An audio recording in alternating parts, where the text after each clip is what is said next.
अब सबसे पहले हम ये सरोद घर के बारे में बताइए आप कुछ जरा। सरोद घर में ही ये हमारे पूर्वजों का घर है और सरोद घर में ही मेरा जन्म हुआ और मेरी शिक्षा दीक्षा शिक्षा सब सरोद घर में ही हुई। बड़े बड़े संगीतकार बड़े बड़े स्पिरिचुअल लोग आते थे और जब मैं बहुत छोटा था तो अभी मुझे याद आ रहा है कि मेरा नाम कुछ और था बचपन में, और एक बहुत बड़े एक सन्यासी आए पिताजी को मिलने के लिए और वो आते थे, बहुत ही खूबसूरत उनका चेहरा, दाढ़ी भी थी और बहुत ही सफ़ेद उनका कॉम्प्लेक्शन अच्छा था। तो मुझे पूछा, भाई क्या आप क्या बजा रहे हो, सुनाओ हमको। तो उनको सुनाया जो भी हम सीख रहे थे।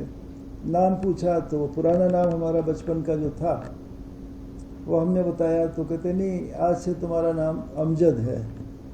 तो ये उनका दिया हुआ नाम है और वो खुद भी गाते थे हारमोनियम लेकर और बड़े इमोशनल हो जाते थे। तो उनका आशीर्वाद प्राप्त हुआ और वहीं सरोद घर में सारा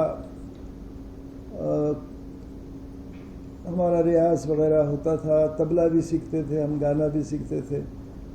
और ऐसे होते होते 1957 के बाद से हम लोग दिल्ली में शिफ्ट हुए, पिताजी आ गए थे और पिताजी का स्वर्गवास हुआ 1972 में।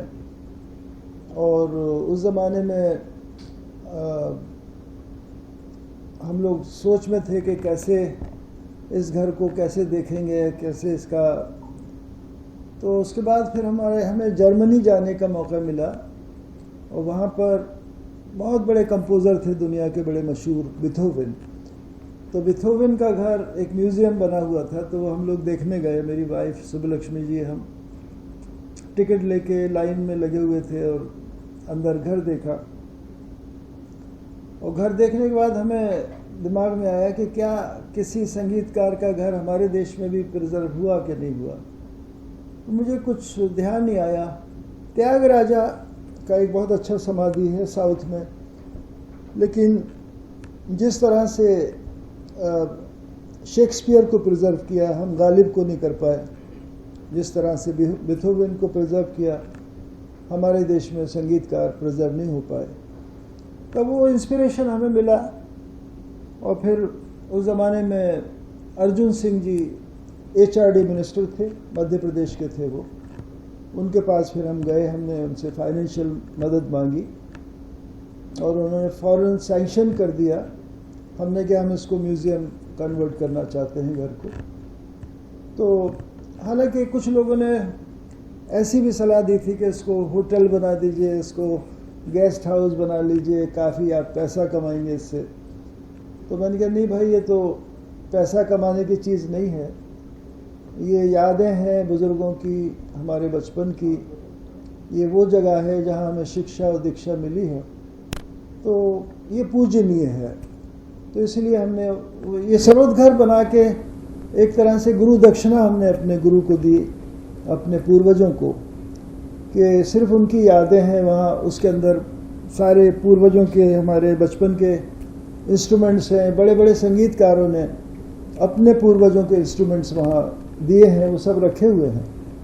And it's open to public, कोई भी जा सकता है।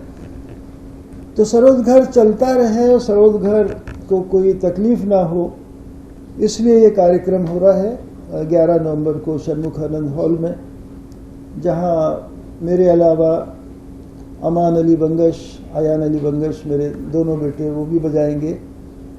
और मैं शुक्रगुजार हूँ और संगीतकारों का, श्री सुरेश वाडकर जी का, रेखा भारद्वाज जी का, श्री अनूप जलोटा जी का, दीपक पंडित जी का, सब लोग मिलकर हम लोग एक ही स्टेज पर सब लोग ये कार्यक्रम पेश करेंगे। और मेरे कुछ कंपोजिशंस हैं जो मैं अपने फ्री टाइम में गज़लें कंपोज करता हूँ, गाने कंपोज करता हूँ, ऑर्केस्ट्रा कंपोज करता हूँ। तो ये सारा कुछ एक नया रूप इस सारे प्रेजेंटेशन का होगा और मुझे उम्मीद है कि जो ऑडियंस है उनको they will experience something different.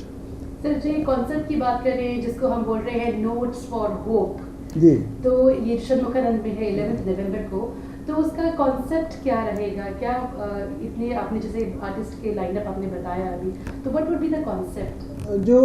जो सिंगर्स हैं ये मेरे कंपोजिशंस गाएंगे। जो मैंने पहले एल्बम्स बनाए हैं, वादा बनाया जो गुलजार साहब ने लिखा था और रूप कुमार राठौर, साधना सरगम उसको गाए थे, और दूसरा यारा बनाया जो श्री पंकज उदास जी ने गाया, वो श्री मदन गोपाल जी ने लिखा था। और उससे पहले 40 गज़लें हमने एक टीवी सीरियल के लिए, गुफ्तगू के लिए बनाई थी। वो पुराने शायरों की गज़लें थी सारी। और एक बहुत पुराना गाना था, उसमें दिले नादां तुझे हुआ क्या है, आखिर इस मर्ज की दवा क्या है। तो वो उसको हमने एक नया रूप दिया, क्योंकि जो पुरानी तर्जें होती हैं उनको चेंज करना बड़ा मुश्किल होता है, क्योंकि बचपन से वो सुरैया और नूरजहां इन लोगों के गाने, वो दिले नादां सभी ने गाया है, लेकिन वो एक अलग उसका रूप बना है। तो ये प्लेबैक सिंगर्स इन्हीं गानों से, इन्हीं एल्बम से जो उनको पसंद आएगा वो गाएंगे।